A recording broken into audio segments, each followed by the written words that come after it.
مشکا شریف جلد دوئم صفحہ نمبر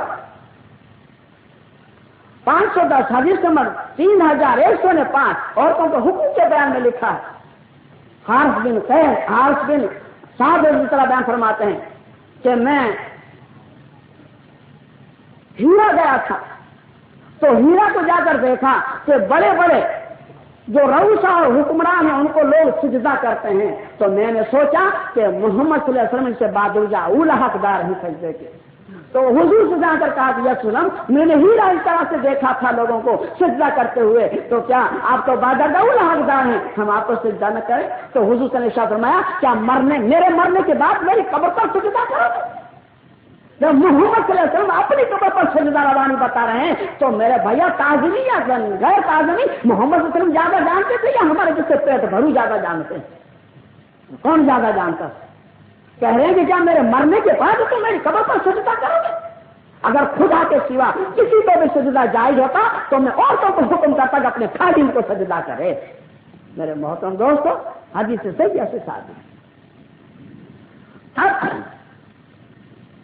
ہر انسان کو ان کے نام اعمال جو ہیں وہ بھلے معلوم ہوتے ہیں. قرآن کریم کے 8ویں پارے میں سورہ انعام کے 13ویں رکوع میں 108 نمبر جان فرماتے ہیں کذالک زینا لکل امۃ کذالک زینا لکل امۃ عملہم, یعنی ہر امت کے اعمال ان کی نگاہوں میں ہم نے اچھے کر کے دکھائے. اللہ تعالیٰ فرما رہے ہیں ہم نے اس کے نگاہوں میں اچھے کر کے دکھائے. اگر وہ خود ہی رونگ سمجھنے لگے تو میرے بھیا کبھی عمل نہیں کرے گا. اب کہنے والے یہ کہتے ہیں کہ بھائی ہم تو غم کرتے ہیں. اگر غم کرتے ہو تو غم بادرجہ اولا محمد صلی اللہ علیہ وسلم کا ہونا چاہیے, اس کے بعد حضرت ابوبکر صدیق کا ہونا چاہیے, اس کے بعد حضرت عمر کا ہونا چاہیے, اس کے بعد حضرت عثمان کا ہونا چاہیے, اس کے بعد حضرت علی رضی اللہ تعالیٰ عنہ کا ہونا چاہیے, پھر امام حسن کا ہونا چاہیے, اس کے بعد امام حسین کا نمبر آئے گا.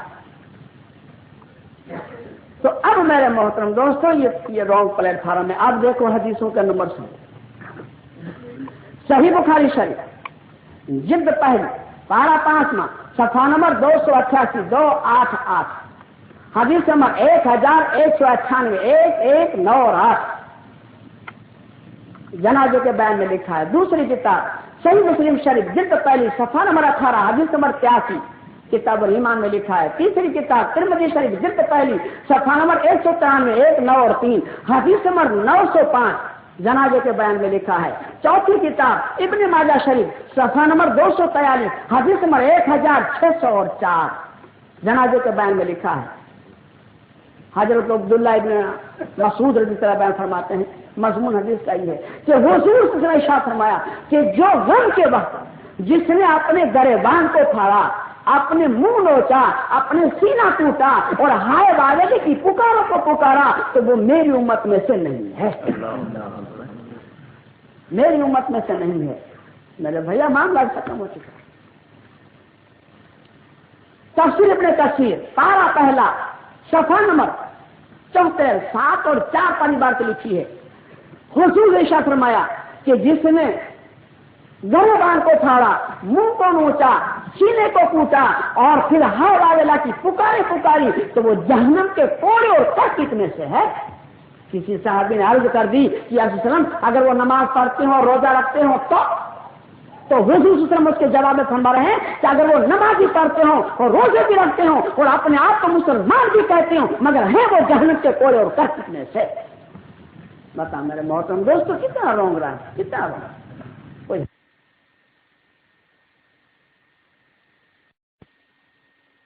کوئی نہیں آ رہی ستاروں کے کہ وہ کیا کریں. ان اللہ ملائکۃ یصلون علی النبی یا ایھا الذین آمنوا صلوا علیہ وسلموا تسلیما. تو اب میرے محترم دوستو یہ جماعت جو ہے نہ قرآن کو مانتی ہے, نہ حدیث کو مانتی ہے, نہ فقہ کی دلیل کو مانتی ہے, نہ دیوبند کو مانے, نہ بریلی کو مانے, یہ کسی کو بھی نہیں مانتی.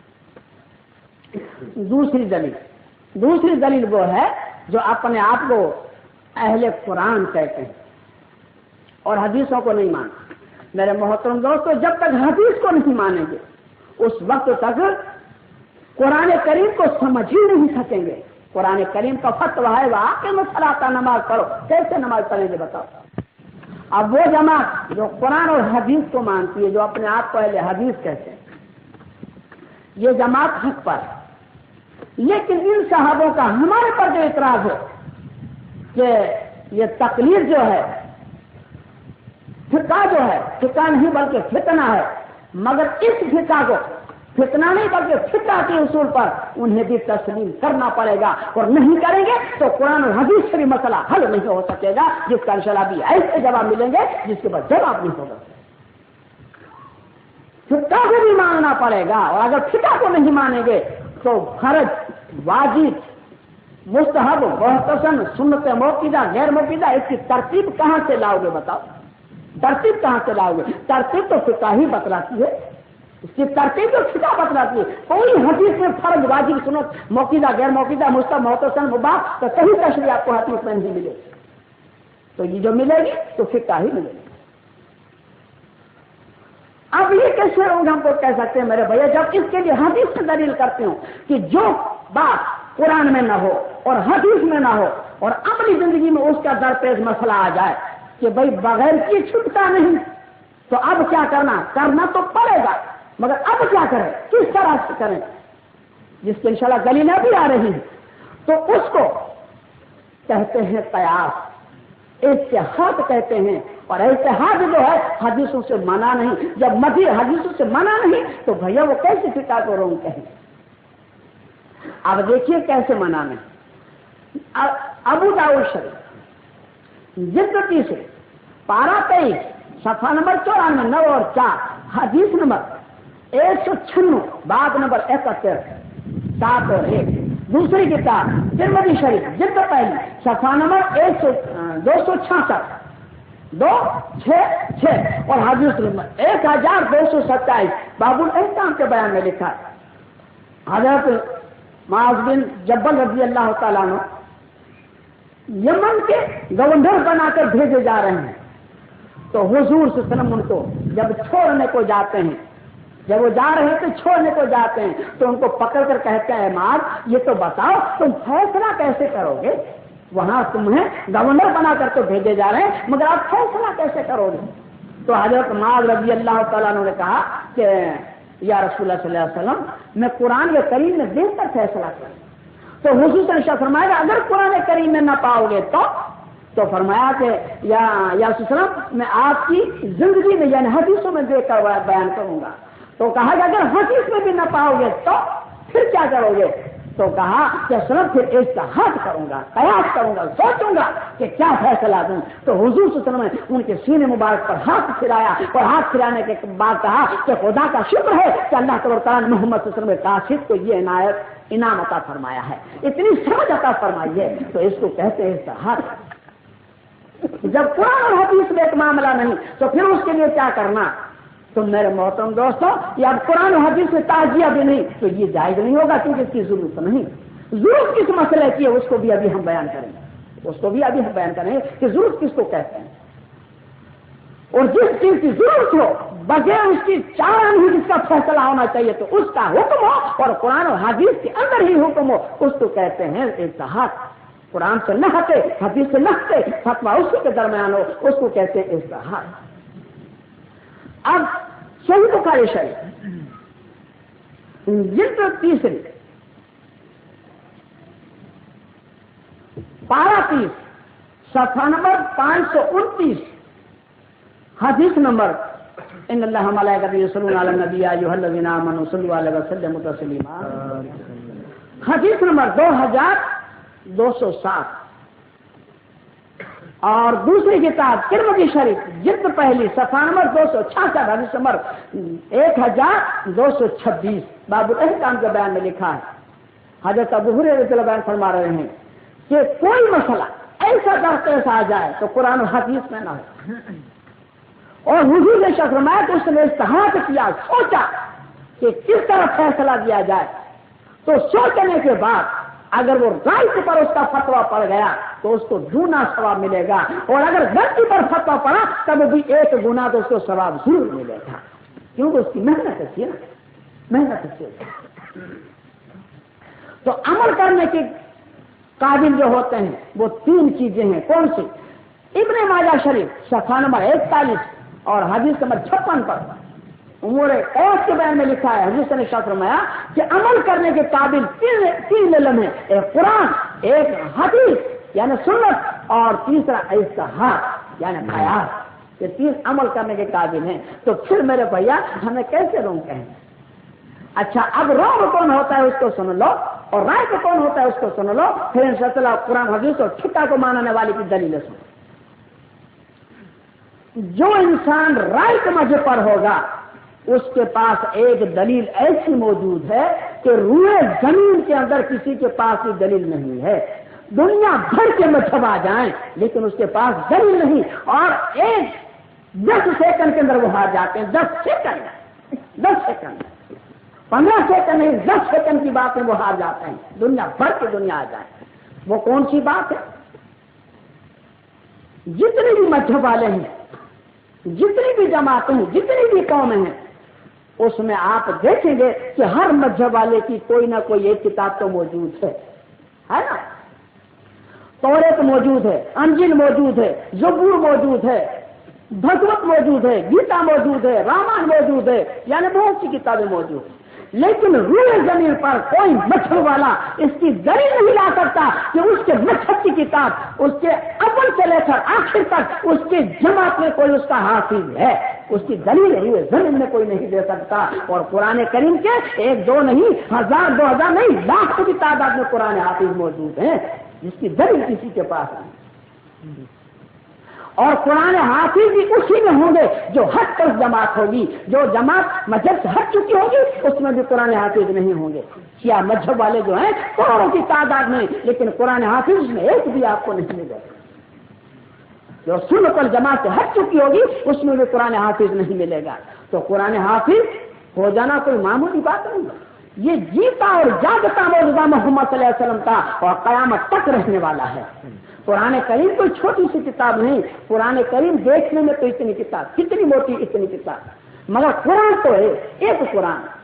اس کے پارے جو ہیں 30، اس کی سورہ جو ہے 114، اس کے رکوع جو ہے 540، اس کی آیتیں جو ہیں 6226، اس کے کلمات جو ہیں 70441، ان کے حروف جو ہیں 3,21,180 حروف ہیں، 3,21,180 حروف، مگر 1 2 نہیں، 5 25 نہیں، لاکھ کی تعداد میں قرآن حافظ موجود ہے۔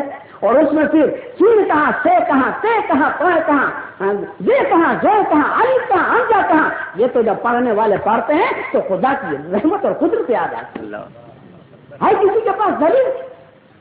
اب یہ لوگ کہتے ہیں کہ وہابی دیوبند والے وہابی ہو گئے ہیں، تبلیغ جماعت والے وہابی۔ میرے بھائی یہ سب لڑانے کے جھگڑے ہیں۔ جتنے دیوبند کے ماننے والوں میں قرآن حافظ آج موجود ہیں، روئے زمین پر کوئی کنٹری والا اس کے مقابلے میں نکال دے تو میں اس کے لیے زندگی بھر کی غلامی لکھ دینے کے لیے تیار ہوں، کوئی نکال دے۔ کہ میرا یہ تجربہ ہے، میں یوپی میں ہو کر آ رہا ہوں کہ ایک گھر میں 7 بچی ہیں تو 7 بچی قرآن حافظ، ایک گھر میں 7 لڑکے ہیں تو 7 قرآن حافظ، ماں بھی قرآن حافظ، باپ بھی قرآن حافظ۔ یہ نہیں کہ بوڑھا ہو تب قرآن حافظ، جوان بھی قرآن حافظ۔ میرے محترم دوستو، 8 سال کے بچے اور بچیاں وہ بھی قرآن حافظ۔ کون اس کی دلیل لا سکتا ہے؟ بھائی چلو آنکھ سے دیکھنے والے تو قرآن حافظ، ان کی دلیل تو چھوڑو، وہ تو دیکھ دیکھ کے پڑھ لیں، لیکن جو ماں کے پیٹ سے اندھا پیدا ہوا ہے، ماں کے پیٹ سے اندھا پیدا ہوا ہے، جس نے آنکھ سے الف کو نہیں دیکھا، بے کی شکل کو نہیں دیکھا، جن ہے چھوٹی شکل کو نہیں دیکھا، ایسے ماں کے پیٹ سے جو اندھے ہوئے ہیں پیدا، وہ بھی قرآن حافظ ہے۔ کسی جماعت میں اس کی دلیل؟ تو میرے محترم دوستو، ایسی پاک دلیل کو چھوڑ کر کہاں بھاگے جا رہے ہیں، کہاں بھاگے جا رہے ہیں؟ اگر سکہ والے رونگ رائے رونگ پر ہوتے تو قرآن حافظ ان میں نہ ہوتے، مگر اہل حدیث صحابہ میں اتنے قرآن حافظ نہیں جتنے تو ٹھیکہ والوں کے پاس قرآن حافظ۔ تو اب اندھے بھی قرآن حافظ، اور یوپی کے اندر اندھے جو ہیں وہ مدرسے چلا رہے ہیں۔ اگر کسی کو حافظ بننا ہو اور حفظ قرآن کرنا ہو تو اندھے کے مدرسے میں داخل ہو، اندھا مدد سے چلا رہا ہے. اور جو تراویح پڑھنے والے صاحبان ہوتے ہیں, آنکھوں سے دیکھتے کر پڑھنے والے ہوتے ہیں, 10 آدمی آتے ہیں, حافظ صاحب میرا فلاں جگہ سے فلاں جگہ پر سبق ہے, بتاؤ اس میں کہاں کہاں مشابہت آئے گی. حافظ صاحب نے کہہ دیا کہ حافظ صاحب نے فلاں جگہ پر کوئی مشابہت عجیب خیال رکھو, بس کہہ دیا, اٹھ کے چل گیا. دوسرا آیا کہہ دیا. ایسے سینکڑوں آتے جا رہے ہیں اور اندھے سے پوچھ رہے ہیں. کون؟ آنکھ والا پوچھ رہا ہے اندھوں سے. میرے بھیا یہ ہے اس امت میں خوبی, کسی ہوئے زمین پر یہ خوبی نہیں. اور پھر ایسے مذہب کو چھوڑ کر کہاں بھاگے جائے. تو یہ ہمارا جو رائے صاحب ہے, اس کے مقابلے میں روئے زمین کوئی دلیل بھی ایسا نہیں کر سکتی. ان اللہ ملائکتہ یصلون علی النبی یا ایھا الذین آمنوا صلوا علیہ وسلموا تسلیما. اللهم صل علی محمد.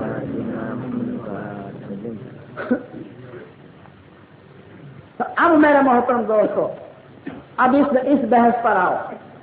تو قرآن حدیث اور فقہ ماننے والے کی جماعتیں کیسی پھوٹی, یہ کہاں سے پیدا ہوئی, یہ کہاں سے ابتدا ہوئی اس کی. زوفی نام کا ایک آدمی فارس سے مسلمان ہوا اور فارس سے مسلمان ہو کر عرب میں آیا, اپنے کنبے کو چھوڑ کر عرب میں آیا. تو زوفی کا مطلب ہے جات کا. تو جب وہ کوفے میں آئے تو ان کا نام بدل کر, زوفی سے نام بدل کر نعمان رکھا گیا.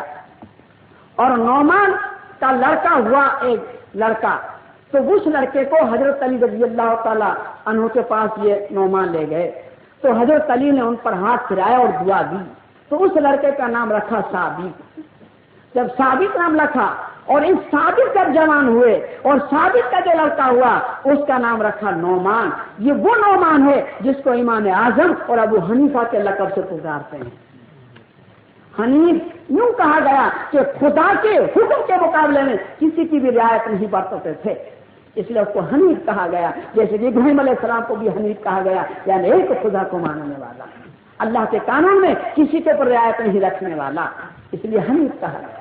تو فقہ کے اندر 4 جماعتیں ہیں, حنفی, مالکی, شافعی اور حنبلی, یہ 4 جماعتیں ہیں.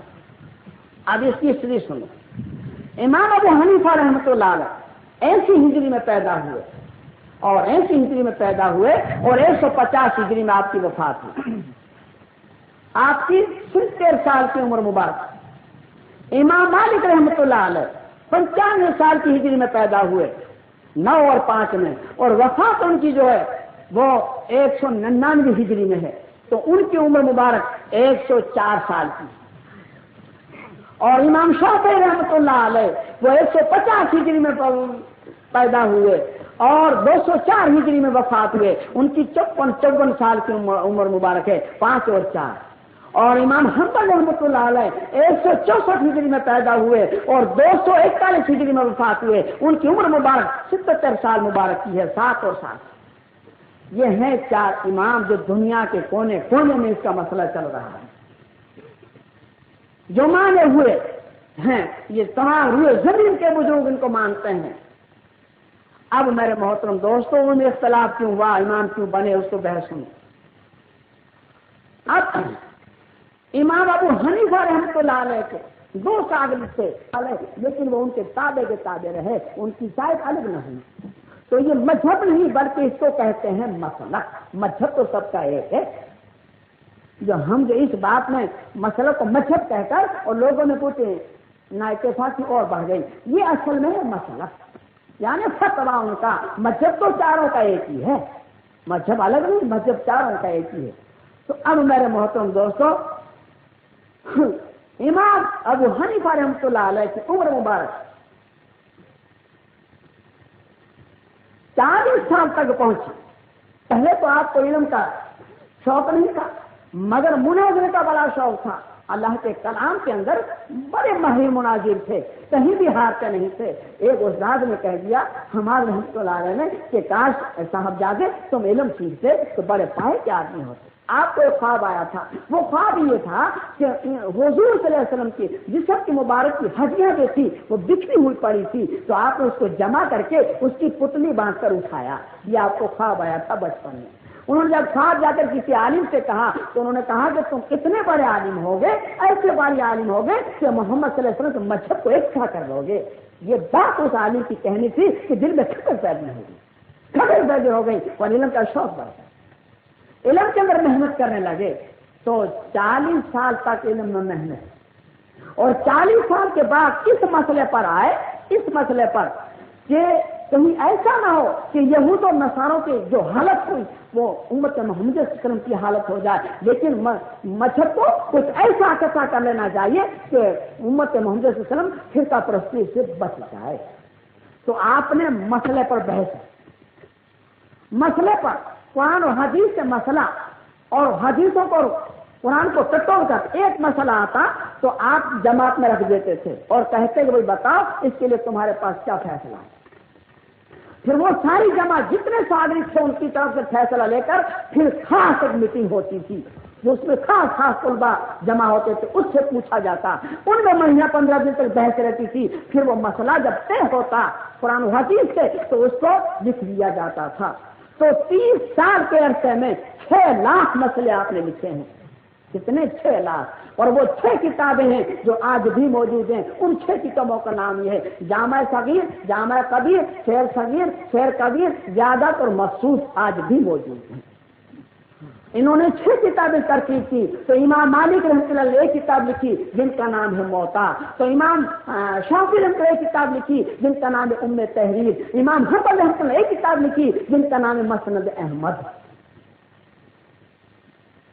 تو اب میرے محترم دوستو یہ کتابیں آج بھی موجود ہیں، اور ان 6 کتابوں کے اوپر سے ہمارے علماء کرام نے ہزاروں کتابیں لکھائی، ہزاروں کتابیں لکھائی۔ اب مسئلہ کیسا، مسئلہ کس طرح سے پھنستا تھا، فقہ کس کو کہتے ہیں، اجتہاد کس کو کہتے ہیں، قیاس کس کو کہتے ہیں، آج تک اس کی دلیل سمجھتا ہوں۔ ایک عورت اور ایک مرد تھا، دونوں کے اندر کچھ بناؤ نہیں تھا، تو عورت روٹ کر بیٹھی ہوئی تھی، روٹ کر بیٹھی ہوئی تھی، خالد سے بول نہیں رہی تھی، برابر ٹھیک تھا۔ تو خالد نے غصے میں آ کے کہہ دیا کہ اگر تم میرے سے نہیں بولے گی تو خدا کی قسم میں بھی تیرے سے نہیں بولوں گا۔ عورت بھی غصے میں آ گئی کہ تم میرے سے نہیں بولے گا تو خدا کی قسم میں بھی تیرے سے نہیں بولوں گی۔ اب دونوں پھنس گئے، اب نہ میاں بیوی سے بولے نہ بیوی میاں سے بولے، اور اگر بولتے ہیں تو قسم کا کفارہ دینا پڑے۔ حدیث کو یہ مسئلہ ہے کہ جو قسم توڑے اس پر کفارہ پڑے، تو نہ میاں بولے نہ بیوی بولے، کون قسم کا کفارہ کون بھرے بھائی، مفت کے روزے کون رکھے۔ اب وہ جس عالم سے بھی پوچھتا کہ بھائی آپ اس طرح سے معاملہ ہے کیا کریں، تو وہ کہتے تھے کہ بھیا قسم کا کفارہ دو یا تو پھر روزے رکھو، جو قسم کا حکم ہے اس کو کرنا پڑے گا۔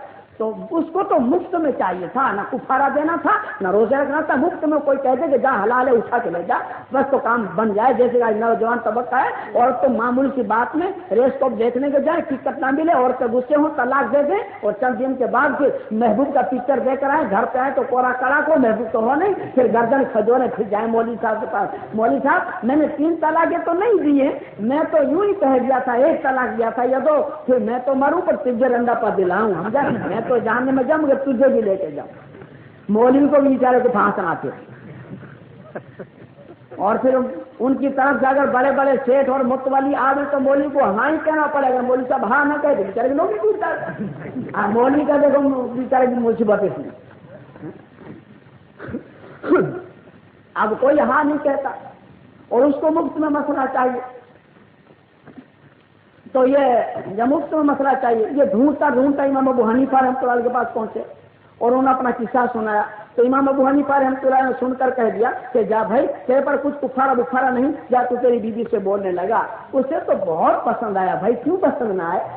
ایسا ایک واقعہ حضور کے زمانے میں بھی پیش آیا تھا، وہ یہ تھا صحیح بخاری شریف جلد 3 پارہ 22 صفحہ نمبر 103 حدیث نمبر 337 نفقات کے بیان میں لکھا ہے، اور ترمذی شریف جلد 1 صفحہ نمبر 143 حدیث نمبر 642 روزوں کے بیان میں لکھا ہے۔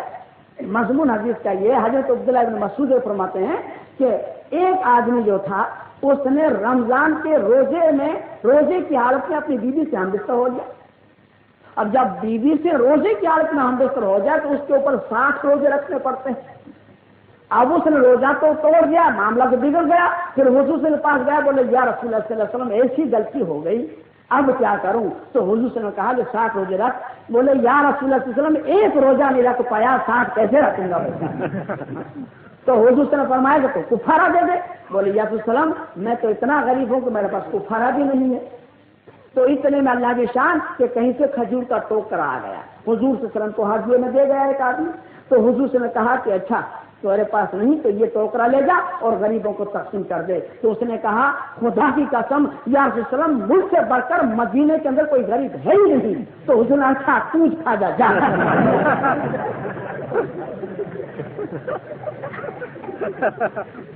تو کھجور کا ٹوکرا بھی کھا گیا اور گناہ بھی معاف کرا کے چلا. تو اس کو بھی ایسا ہی مسئلہ چاہیے تھا کہ اس کو یہ جو بھائی سے رہتے کہ مجھے بھی مفت میں ہو جائے. تو امام ابو حنیفہ نے فتوی دے جا بولنے لگ تیرے پر کچھ کفارہ بخارا نہیں. یہ تو خوش ہو گیا. اب یہ بات عالموں تک پہنچی, دوسرے عالموں تک. تو دوسرے عالموں نے جمع ہو کر اور بڑے غصے ہوئے اور بلایا کہ یہ شریعت کے خلاف کیوں فتوی دیتے ہیں, کیونکہ حدیث میں تو صاف ظاہر ہے کہ جب کوئی رانگ رائٹ پر جائے اور قسم کھا بیٹھے تو ان کو چاہیے کہ قسم کا کفارہ بھی جب توڑے. جب یہ حدیث کے الفاظ صاف ظاہر اور انہوں نے کہہ دیا تیرے پر کوئی کفارہ نہیں, یہ کیسے؟ تمام جمع ہو کر امام ابو حنیفہ رحمۃ اللہ علیہ کو بلایا, بلا کر اور پوچھا کہ آپ نے ایسا فتویٰ کیوں دیتے؟ تو امام ابو حنیفہ رحمۃ اللہ نے کہا کہ بھائی اچھا اس کو بلا جس کو میں نے فتویٰ دیا. جب اس کو بلایا تو کہا کہ بھائی تیرا خواب اور تیرا جو معاملہ تھا بیان کر. تو اس نے کہا کہ میری بیوی مجھ سے روٹھ کر بیٹھی تھی, تو میں نے کہہ دیا کہ تو اگر مجھ سے نہیں بولے گی تو خدا کی قسم میں بھی تجھ سے نہیں بولوں گا. بولے پھر کیا ہوا؟ تو بولے بیوی نے بھی قسم کھا بیٹھی کہ تو مجھ سے نہیں بولے گا تو میں بھی خدا کی قسم تیرے سے نہیں بولوں گی. بولے بس یہی معاملہ تھا نا؟ تو اس نے کہا جی ہاں یہی معاملہ تھا. تو بولے جا تم بولنے لگ تیرے پر کفارہ نہیں ہے. اب لوگ پھر بگڑے کہ کیسے کفارہ نہیں ہے, یہ قسم کھایا اور پھر جا کے بولے گا تو کفارہ کیسے نہیں ہے؟ اب ستارے سوچنا قیاس اس کو کہتے ہیں, قیاس اس کو کہتے ہیں, اس کو سوچنا. اب امام ابو حنیفہ رحمۃ اللہ علیہ ان عالموں کو سمجھاتے ہیں کہ دیکھو بھائی عورت روٹھ کر بیٹھی تھی نا. بولے ہاں. تو اس نے قسم کھائی, کس نے؟ مرد نے, کہ تو مجھ سے نہیں بولے گی تو خدا کی قسم میں بھی تیرے سے نہیں بولوں گا. برابر؟ تو بولے برابر. اب مرد کی قسم بندھ گئی؟ بولے ہاں بندھ گئی. تو اب عورت غصے میں آ گئی.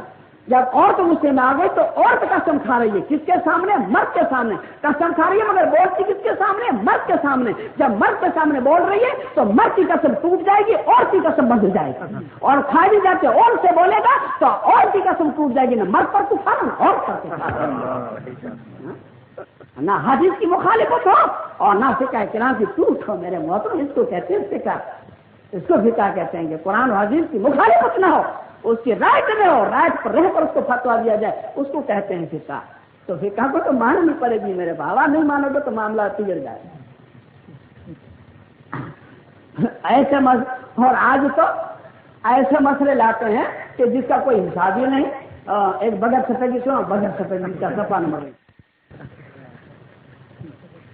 ایک بیچارہ ہاتھ پرست مولوی تھا, تو کہیں سے واز کرنے کے لیے آیا تو باطل پر لگے کیڑنے, ان کے وازوں میں لگے خلل ڈالنے, رکاوٹیں ڈالنے. کیونکہ وہ تو جب حق آتا ہے تو باطل کو کھڑبلانا پڑتا ہے. مگر جتنی مچھلی پھنسنے کے بعد تلملاتی ہے اتنا زیادہ پھنستی ہے وہ. اگر نہ تلملائے تو اتنا ہی پھنس کے رہ جاتی پہلے پھنسی, اور جتنا وہ تلملاتی ہے اتنی زیادہ پھنستی ہے. تو اس کو بیچارے کو بدنام کرنے کے لیے ایک جاہل کو کھڑا کر دیا, اور جاہل کو کھڑا کر کے کہا کہ اس بات کرنے والے سے جا کے مسئلہ پوچھ. بولے کیا پوچھوں؟ بولے اس کے جا کے پوچھ کہ اللہ میاں ہر مہینے کو نئی چاند اگاتا ہے نا؟ بولے ہاں. تو ان سے پوچھو کہ نا پرانی چاند اللہ میاں کہاں رکھتا ہے؟ جا. ہاں بتاؤ بھیا, اب یہ بیچارہ مولوی کہاں سے لائے گا فتویٰ؟ وہ جاہل کو ڈنڈا لے کے گیا. بولے مولوی صاحب ایک مسئلہ پوچھنا ہے. بولے بھائی پوچھو. تو بولے یہ بتاؤ ہر مہینے کو نئی چاند نکلتی ہے؟ بولے ہاں. تو بولے پھر اللہ نے پرانی چاند کہاں رکھتا ہے؟ آپ مولوی صاحب بھی چکر میں آج یہ کہاں سے لائے مسئلہ بیچارہ. اس نے کہہ دیا کہ اچھا بھیا آج تو مجھے یاد نہیں, کل بتاؤں گا, کل آ جانا. اس نے سوچا کہ کوئی اللہ ہے کچھ سوجھ جائے بات تو اس کو سمجھانے کے لیے کل پہ ٹال دیا. اب وہ تو کل ڈنڈا لے کر آیا، مولوی صاحب کے گھر کے دروازے پر بیٹھا ہے، اس نے مولوی صاحب نے جو گھر سے باہر دیکھا تو بیٹھا تھا ڈنڈا لے کر، اے اللہ تو اس مصیبت سے بچا، سمجھے؟ تو قرآن نے بھی کہہ دیا کہ جاہل سے سلام کر کے ہٹ جا تو پھر بندے کا کیا معاملہ؟ تو اب اس کا کوئی دوست نکلا، وہ کہتے ہیں نا کہ جیسے کو تیسا اور بامن کو نائی اور چلنے کے کھیت میں گدھا وائی، تو جیسے کو تیسا ملے تب معاملہ حل ہو، سمجھے؟ ڈنڈے سے ڈنڈا لڑے اور جاہل سے جاہل لڑے۔ تو میرے محترم اس کا دوست نے بولا بھائی یہاں کیوں بیٹھا ہے؟ بولے ایک مسئلہ پوچھنا ہے۔ بولے تیرے اور مسئلے کو کیا تو نماز بھی نہ پڑھے روزہ بھی نہ رکھے، تجھے مسئلے کیا پڑی تھی؟ بولے نہیں یار مسئلہ پوچھنا ہے۔ بولے چل چل چل، بولے نہیں یار تو چھوڑ، میرے سر پول مت کر، مجھے مسئلہ پوچھنا ہے۔ بولے ابے تیرے مسئلے کا تو میں جواب دے دوں گا۔ ابے بولے دیا اتنا بڑا عالم آیا ہے وہ بھی پھنس گیا، تو کیا جواب دیتا تھا؟ بولے اچھا اگر میں جواب دے دوں تو کوئی شرط لگتی ہے؟ بولے ہاں لگتی ہے۔ بولے کیا؟ بولے اگر تو جواب دے دے تو میں تجھے ناشتہ کراؤں، اور اگر تو نہ دے پائے تو مجھے ناشتہ کرائے گا؟ بولے قبول۔ اس نے کہا قبول، چلو دونوں جو جا کے ہوٹل میں کوئی ریسٹورینٹ تو اس میں بیٹھے۔ بولے اچھا پوچھ چل تیرا مسئلہ کیا ہے؟ تو اس نے کہا کہ دیکھ ہر مہینے کو اللہ نے نئی چاند اگاتا ہے نا؟ بولے ہاں۔ تو پھر پرانی چاند اللہ نے کہاں ڈالتا ہے؟ بولے بس یہی تیرا مسئلہ تھا؟ بولے ہاں یہی مسئلہ۔ تو بولے اچھا دیکھ جو پرانی چاند ہوتی ہے وہ کتنی پتلی ہوتی ہے معلوم ہے تیرے؟ بولے ہاں۔ کتنی پتلی ہوتی ہے؟ بولے بہت پتلی ہوتی ہے۔ بہت پتلی ہوتی ہے نا؟ بولے ہاں۔ تو بولے وہ جب پتلی ہو جاتی ہے تو اس کے ٹکڑے بنا بنا کر اللہ نے ستارے بناتا ہے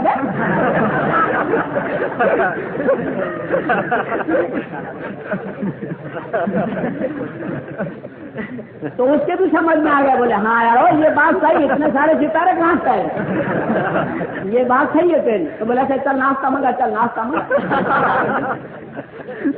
تو میرے بھائی جیسے وہ تیسا ملے تو مسئلہ حل ہو۔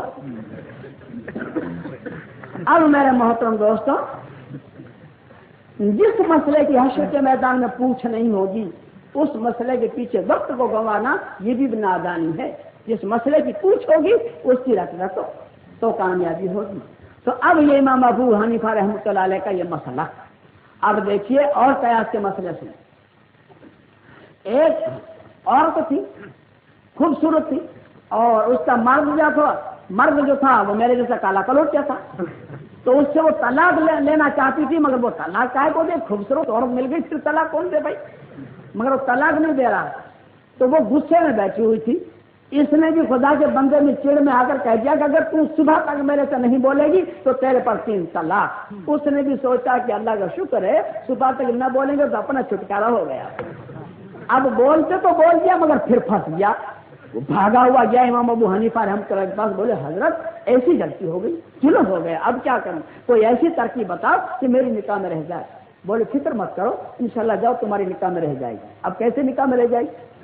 اب انہوں نے کیا ترکیب لگائی؟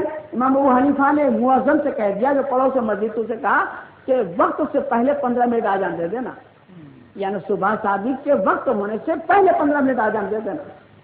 اب اس نے مؤذن نے 15 منٹ پہلے آزان دی، اللہ اکبر اللہ اکبر، آزان سنی تو اور کہتی ہے خدا کا شکر ہے کہ کالے کلوٹی سے جان چھوٹی۔ تو اس نے کہا ابھی صبح ہی کہاں ہوئی ہے، ابھی صبح ہی کہاں ہوئی ہے؟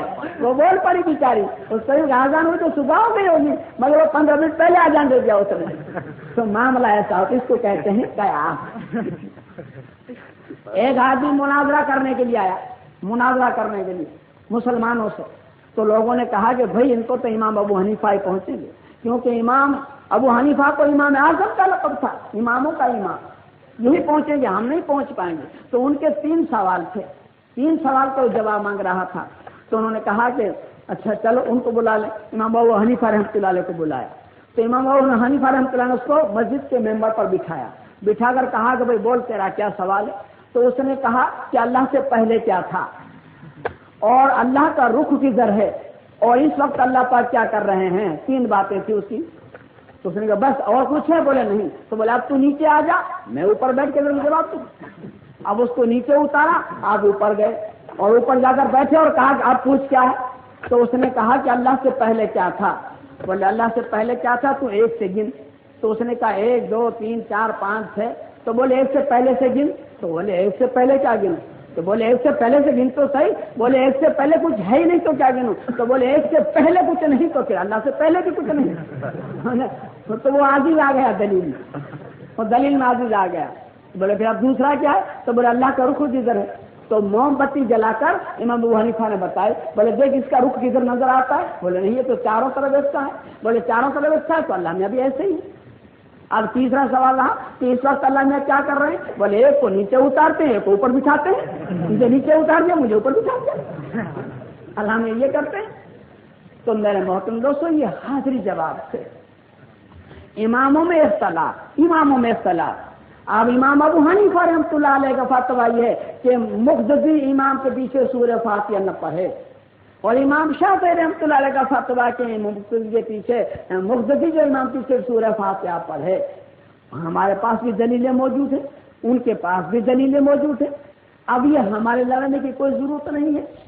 اب ان کو یہ تو واجب تو سبھی کے نزدیک ہے، کیونکہ قرآن کا فتویٰ ہے نا. قرآن کریم کے 9 میں پارے میں سورہ اعراف کے 24 رکوع میں 204 نمبر کی آیت میں فرماتے ہیں وَإِذَا قُرِئَ الْقُرْآنُ فَاسْتَمِعُوا لَهُ وَأَنصِتُوا لَعَلَّكُمْ تُرْحَمُونَ. جب قرآن پڑھا جائے تو کان لگا کے سنو تاکہ تم پر رحم کی جائے. تو قرآن کریم کا سننا ہمارے نزدیک بھی واجب ہے، امام شافعی رحمۃ اللہ علیہ کی بھی نزدیک واجب ہے، دونوں کے نزدیک واجب ہے. اب ہم تو اس کی دلیل سے نہیں پڑھتے ہیں سورہ فاتحہ. اور رہی مونگی جماعت کا معاملہ جوہر اور عصر کا، تو اس کے لیے ہمارے پاس حدیثیں بھی موجود ہے کہ حضور صلی اللہ علیہ وسلم کی پیچھے ہم سورہ فاتحہ نہیں پڑھتے تھے. اچھا، اب امام شافعی رحمۃ اللہ کی جو فتویٰ ہے تو اس فتوے کو اس مسلک کے ماننے والے اس فتوے کو بھی نہیں سمجھ پائے. اہل حدیث صاحبان کا بھی یہی فتویٰ ہے کہ امام کے پیچھے سورہ فاتحہ پڑھنا چاہیے، اور ان کا بھی یہی فتویٰ ہے کہ مگر پڑھنے کا ڈھنگ جو ہے وہ معلوم نہیں کیسے پڑھنی چاہیے. تو پڑھنے ہم سکھاوے، کیونکہ ہم حنفی مسلک والے ہیں، مگر ہم سے پھر مسئلہ تو پوچھتے جاؤ تاکہ تمہارا بھی مسئلہ حل ہو جائے. تمہیں معلوم نہیں، انشاءاللہ ہمیں معلوم ہے کہ کیسے پڑھے. تو امام شافعی کا جو مسلک ہے اور اہل حدیث صاحبان کا جو مسلک ہے وہ یہ ہے. کس طرح؟ الحمدللہ رب العالمین. اتنا پڑھ کے امام کو ٹھہر جانے کا حکم ہے، اور پھر اتنا مقتدی پڑھ لے، اس کے بعد امام کو آگے بڑھے. الرحمن الرحیم، وہاں امام ٹھہر جائے اور پھر آگے مقتدی بڑھے. پھر مالک یوم الدین، پھر یہاں امام ٹھہر جائے، کیونکہ مقتدی کو سننا تو واجب ہر حالت میں ہے. ٹھہرے اور ٹھہرنے کے بعد وہ پڑھے. اب مقتدی ایک دھڑ سے امام بھی پڑھ دے، مقتدی بھی پڑھ دے، تو نہ یہ شافعی کے مسلک میں جائے، نہ اہل حدیث کے مسلک میں جائے، حنفیہ کے مسلک میں تو ہے ہی نہیں. تو میرے محترم دوستوں سے تو ہمارا مسلک اچھا، تو اس میں جگہ ہی نہیں. کیونکہ سننے کا جو معاملہ ہے وہ ہمارے اس میں چکر ہوتی ہی نہیں. تو اب رحمۃ اللہ علیہ کے ستاروں امام شافعی رحمۃ اللہ علیہ کہتے ہیں کہ سورہ فاتحہ ختم ہونے کے بعد آمین زور سے کہو. ہمارے امام کہتے ہیں کہ آہستہ کہو. ان کے امام صاحب کہتے ہیں کہ بسم اللہ الرحمن الرحیم بلند آواز سے پڑھنا سنت. ہمارے امام کہتے ہیں کہ بسم اللہ الرحمن الرحیم آہستہ پڑھنا سنت. دونوں ترمذی شریف میں حدیث سے موجود ہیں. تو یہ اختلاف جو ہے حدیثوں کی بنا پر ہے. وہ کیسے ہوا کہ حضور صلی اللہ علیہ وسلم نے کبھی ایک عمل کیا اور کچھ دنوں کے بعد پھر اس عمل میں کچھ تبدیلی ہوئی. تو کچھ صحابان آپ کے ساتھ تھے اس وقت جو نکل چکے، دوبارہ ان کو پھر صحبت نصیب حضور صلی اللہ علیہ وسلم کی نہیں ہوئی، کیونکہ 1,24,000 صحابہ کرام تھے. لیکن مدینے اور مکے میں کتنے دفن ہیں؟ گنتی کے ہیں. کیوں؟ بیچارے دین پھیلانے کے لیے پھیل پڑے. تو جس کے پاس جو دلیل آنکھوں سے دیکھی تھی اسی کی دلیل وہ دے رہے تھے. تو اس بنا پر کیونکہ اللہ کے محبوب تھے، اور جو محبوب ہوتا ہے محبوب کی ہر ادا محبوب ہوتی ہے، تو اللہ کے محبوب کی اللہ کو ہر ادا محبوب تھی. اس لیے اللہ تبارک تعالیٰ نے اماموں میں اصطلاح پڑھوا کر اور حضور صلی اللہ علیہ وسلم کی ہر طریقے پر عمل کروا دیا. یہ اللہ کو پسند ہی نہیں تھا کہ میرے محبوب صلی اللہ علیہ وسلم کی ایک بھی ادا چھوٹ جائے، بلکہ اللہ کو یہ پسند تھا کہ قیامت تک میرے محبوب صلی اللہ علیہ وسلم کی ہر ادا پر عمل ہوتا رہے. اس لیے اماموں میں اختلاف پیدا کروا دیا اور ہر سنت پر اللہ تعالیٰ نے عمل کروا دیا. تو میرے بھائیا یہ تو رحمت ہے، یہ رحمت ہے، یہ اختلاف نہیں، جھگڑا نہیں، یہ تو رحمت ہے. اور ان اماموں میں ایک دوسروں کی عظمت کتنی تھی معلوم ہے؟ امام ابو حنیفہ رحمۃ اللہ علیہ کے نزدیک رفع یدین نہیں، رفع یدین اس کو کہتے ہیں جو بار بار نماز میں ہاتھ اٹھائے جاتے ہیں. اور امام شافعی رحمۃ اللہ علیہ کے نزدیک رفع یدین موجود ہے، لیکن جب بغداد میں فاتحہ پڑھنے کو جاتے ہیں امام ابو حنیفہ رحمۃ اللہ علیہ کے مزار مبارک پر، تو وہاں نماز کا وقت ہو جاتا ہے، نماز پڑھتے ہیں اور نماز پڑھتے اس میں رفع یدین نہیں کرتے۔ نماز ختم ہو گئی تو ان کے جو مریدان تھے انہوں نے کہا کہ حضور حضرت آپ تو رفع یدین پر اتنے کڑک اور سخت ہیں اور یہاں پر آپ نے رفع یدین آج کیوں نہیں کیا؟ تو کہتے کیا ہے؟ بولے میں نے اس لیے رفع یدین نہیں کیا کہ یہ جو بزرگ سوئے ہوئے ہیں ان کے نزدیک دلیل کبھی یہ ہے کہ رفع یدین نہیں ہونا یہ سنت ہے، تو ان کی عظمت کے لحاظ سے میں نے بھی رفع یدین نہیں کیا۔ مرنے والوں کی ادب کرتے تھے، آج زندوں کی کرنے والے بھی ختم ہو گئے۔ میرے محترم دوستوں، مرنے والوں کی عزت کرتے تھے، ان بزرگوں کے دل میں ایسا کینہ نہیں تھا، ایسی جھگڑا اور نااتفاقی ان کے دلوں میں نہیں تھی۔ تو یہ اماموں کا اختلاف تھا۔ اب میرے محترم دوستوں اور دلیلیں سنو۔ امام ابو حنیفہ رحمۃ اللہ علیہ کے زمانے میں ایک مسئلہ پیش آیا، وہ یہ پیش آیا کہ دو بہنیں، سگی بہنیں، ان کی شادی تھی، نکاح ایک رات کو پڑھ دی گئی اور جب لڑکیوں کو روانی کر دی تو ایک دلہے کی بیوی دوسرے کے ساتھ اور دوسرے کے ساتھ اس طرح خلط ملط بیویاں روانی کر دی۔ غلطی میں بھیجنے میں غلطی ہو گئی، اب وہ اپنے گھر پہ چلی گئی، صبح کو پتہ چلا کہ بھیجنے میں غلطی ہو گئی۔ اب یہ بیچارہ اس کا باپ جو تھا وہ مارے دم کے عالموں کے پاس آیا اور کہا کہ حضور گجب ہو گیا۔ بولے کیا ہوا؟ بولے اس طرح سے خلط ملط معاملہ ہو گیا، اب کیا کریں؟ تو عالم سب چپ تھے، انہوں نے کہا کہ بھئی امام ابو حنیفہ کو بلاؤ، اس کے بغیر یہ مسئلہ حل نہیں ہوگا۔ تو امام ایسا مانے جاتے تھے ان کے زمانے میں، میرے محترم دوستوں، ان کو بلایا کہ حضرت یہ معاملہ ہو گیا۔ تو انہوں نے کہا کہ بھائی بات ایسی ہے، ان دونوں دلہوں کو بلاؤ، دونوں دلہوں کو بلاؤ کہ تو مسئلہ حل ہو جائے۔ دونوں دلہوں کو بلایا تو ایک دلہے کو امام ابو حنیفہ رحمۃ اللہ علیہ الگ لے کر پوچھا کہ بھائی جس کے ساتھ تو آج رات کو تھا وہ بیوی تجھے پسند ہے؟ تو اس نے کہا ہاں۔ تو اچھا پھر جس کے ساتھ تیری نکاح ہوئی تھی اسے تو طلاق دے دے گا؟ بولے ہاں۔ تو پھر اس کے ساتھ تیری نکاح پڑھا دوں؟ بولے ہاں۔ اچھی بات۔ پھر دوسرے کو جا کے الگ پوچھا کہ بھائی تو آج جس کی رات تھا تو وہ بیوی تجھے پسند ہے؟ اس نے کہا ہاں۔ تو پھر جس سے تیری نکاح ہوئی تھی تو طلاق دے دے گا؟ بولے ہاں۔ تو بولے اس کے ساتھ تیری نکاح پڑھا دوں؟ تو بولے ہاں۔ تو اب دونوں لڑکوں سے کہا کہ تم آمنے سامنے طلاق دے دو اپنی اپنی بیویوں کو۔ دونوں نے طلاق دے دی اور امام ابو حنیفہ رحمۃ اللہ نے دوبارہ دونوں کی نکاح پڑھا دی اور مسئلہ بالکل صاف ہو گیا۔ یعنی کسی کے دل میں رنج تک بھی نہ رہا، اور اگر ایک کی بیوی اٹھا کے دوسرے کو اٹھا کے اس کو دیتے تو زندگی بھر کے لیے داغ رہ جاتا، اور اس پر عزت بھی نہیں۔ کیوں عزت تب ہوتی کہ خالد کے گھر میں رات رہ کر آتی، اس کے بعد طلاق ہوتی تو عزت ہوتی۔ خالد کا تو چہرہ بھی نہیں دیکھا تھا، عزت کیسے پڑتی اس پر؟ میرے بھیا اس لیے اس پر عزت بھی نہیں تھی۔ تو اس کو کہتے ہیں ٹھیکا، اس کی حدیث کہاں سے لاؤ گے بھیا؟ اس کو کہتے ہیں اتحاد، اس کو کہتے ہیں قیاس، یہ ہے والجماعت۔ میرے محترم دوستو، میرے جیسے پیٹ بھرو اور جیب بھرو جو نکل پڑے وہ والجماعت کے نہیں ہیں۔ ہم نے بھیا وہ تو جیب بھرنے اور پیٹ بھرنے کا کام ہوتا ہے۔ اب دیکھیے دوسرا مسئلہ، قیاس کس کو کہتے ہیں وہ سنیے۔ ابھی قیاس کے دروازے تو سن بھیا، قیاس کس کو کہتے ہیں؟ امام یوسف رحمۃ اللہ علیہ کو احساس ہوا کہ ہم سب مل کر جو محنت کر رہے ہیں اس سے بہتر یہ ہے کہ میں بھی کہیں جا کے الگ محنت کروں، تو وہ محفل سے الگ ہو گئے۔ کون؟ امام یوسف رحمۃ اللہ علیہ۔ تو امام یوسف رحمۃ اللہ جب الگ ہو گئے تو امام ابو حنیفہ رحمۃ اللہ علیہ کو ذرا ٹھیک نہیں معلوم ہوا، گزرا کہ اس محفل میں سے ایک مجتہد الگ ہو جائے، مگر اس کو اگر واپس لاتے ہیں تو ممکن ہے کہ اس کے دل میں کوئی کھٹک پیدا ہو جائے یا انکار کر دیں یا ناراض ہو جائیں۔ کچھ ایسا پہلو لینا چاہیے کہ خود بخود آ جائیں۔ تو انہوں نے پہلو اختیار کیا، ایک انسان کو مسئلہ سکھا کر بھیجا کہ جاؤ یہ ان سے پوچھو۔ اس نے جا کر امام یوسف سے مسئلہ پوچھا، بولے حضرت ایک دھوبی کو کپڑا دھونے کے لیے دیا ہے اور 1 ہفتے کا وعدہ ہے، اور ہفتے کے بعد جب وہ کپڑا لینے کے لیے گیا تو اس نے کہہ دیا کہ بھائی تم کپڑا مجھے دے ہی نہیں گئے ہو، اور پھر 1 ہفتہ دوسرا ہو گیا تو اس دھوبی نے بلا کر کہا کہ بھائی تمہارا کپڑا موجود ہے لے جاؤ، تو اب اس کو دھونے کی دھلائی دینی چاہیے یا نہیں؟ تو امام یوسف رحمۃ اللہ نے کہا کہ بھائی دھلائی تو دینی چاہیے جب کپڑا دھو کے دیا ہے تو اس نے کہا غلط۔ پھر اس نے سوچ کے کہا کہ نہیں دینی چاہیے، اس نے کہا کہ غلط۔ امام ابو حنیفہ نے اس کو سکھلا کے بھیجا تاکہ وہ دینے کو کہے تب بھی ناجائز کہہ دیجو اور نہ دینے کو کہے تب بھی غلط کہہ دیجو۔